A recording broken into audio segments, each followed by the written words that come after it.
Hi everyone, Georgie here with Ukraine Matters. So welcome to this special. I'm going to cover what we're hearing more and more of, that the offensive and the offensive action that Russia is doing right now in the East is scaling up to be a large-scale offensive that we've been discussed. And a lot of analysts are saying that this is actually something that Russia did premature, and this is a big Hail Mary maneuver.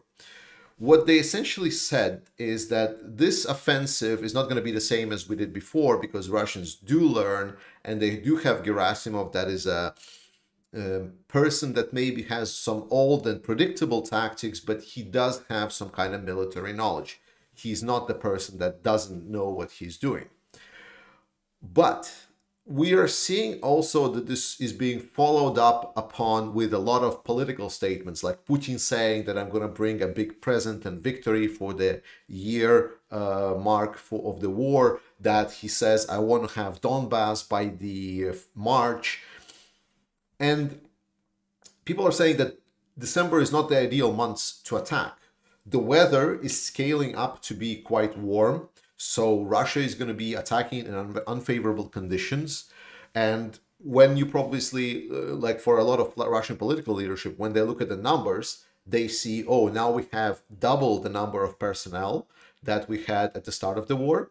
We have also, maybe not double, but we have a lot more equipment available because the number of tanks have been taken out from storages and sent through the front lines.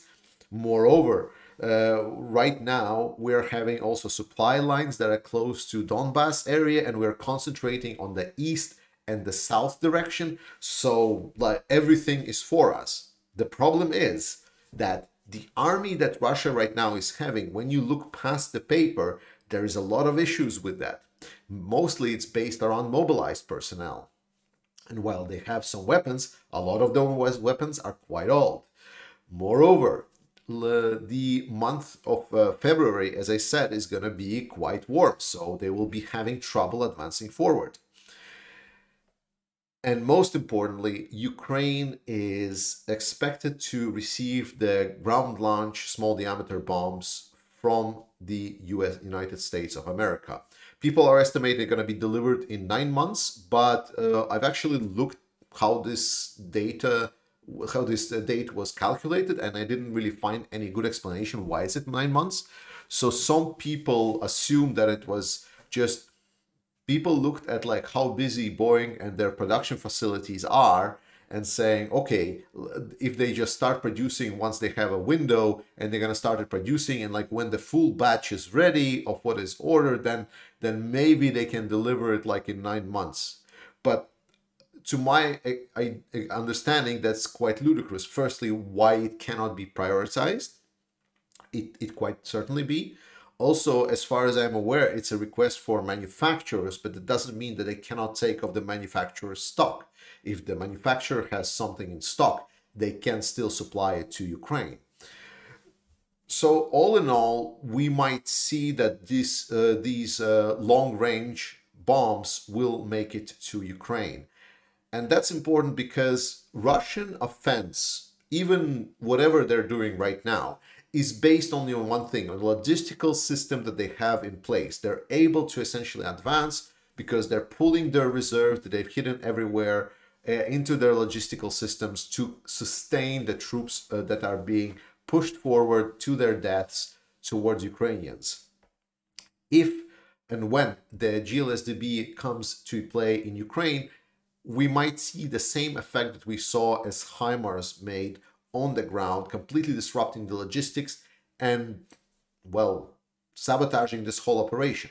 So we will have both unfavorable weather for the Russians, the potential quite soon to be sabotaged by disrupting logistics, and more importantly, a very, very, very shady perspective of the offensive. Because the goal that are put forward for the Russians is essentially capture Donbass. We have this massive army, on paper at least.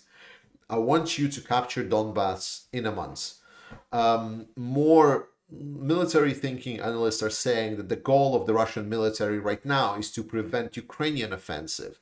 So they know that Ukraine has been promised a lot of the tanks, and Putin understands that Ukrainian offensive can be quite devastating when tanks and other equipment are going to come in. So what the Russian military command wants is essentially attack and hope and pray that Ukraine engages the reserves it has to stop the Russian offensive that is going to happen right now. Otherwise, they're saying we're just going to break the front line and capture everything and all of our military goals. So why a Hail Mary? Well, that's because putting all of the eggs in one basket. Because if the Russian plan of we engage, we either get Ukrainians to lose their troops, and or we completely dominate the front line and take maybe Bakhmut, take Kramatorsk, Sloviansk, and so on. And again, I'm saying what the Russians think, not what actually is going to happen. It's all based on just one thing, that Ukrainian defense will be insufficient. And to be honest, I think that Ukraine has things to show for against the Russians. It's not going to be a cakewalk for the Russians. And I'm pretty sure they're going to be grounded down before they can achieve anything. And if that plan that they've established for themselves doesn't fly, then when the counteroffensive of Ukraine comes, the counterpunch will be devastating for the Russians. At that moment, we can say, and a lot of people that I listen to are saying that if the Russians essentially are stopped by the Ukrainian forces, even if they take some of the ground and whatnot, the counterpunch is just going to be massive. And obviously the hope of the Russians is, well, we're just going to call in mobilized people and just, throw in more bodies, and then Ukraine will not be able to proceed. The problem was, this helped Ukraine a lot before because Russia had a lot of stuff essentially in the tank. They still had a lot of reserves to be sent. They still have a lot of manpower to be sent. If the offensive fails and Ukraine comes back with their essentially now so much strengthened punch, then the counter punch will be pretty much devastating for the Russian forces. So Hail Mary offensive that Russia planned, we can say maybe has started. At least a lot of the people are agreeing that it's ramping up. We see the battle groups forming around Mariupol. People are saying there might be around 30,000. Around other areas, there is also groups forming. We see more and more heavy vehicles, artillery shells being supplied to the front lines and so on. Everything points to the fact that the big offensive is ongoing. It's going to be a hard couple of months for Ukraine. We're going to see the big repeat of essentially when Ukraine had a defensive operation around June, July. But I'm pretty sure the result is going to be the same. We're going to see long-range systems came in for Ukraine from the West. I think it's going to be GLSDB. And then Russian logistics get devastated. And then their attack dies off. Thank you so much for watching. I love you all. Slava Ukraini. And I'll see you next time.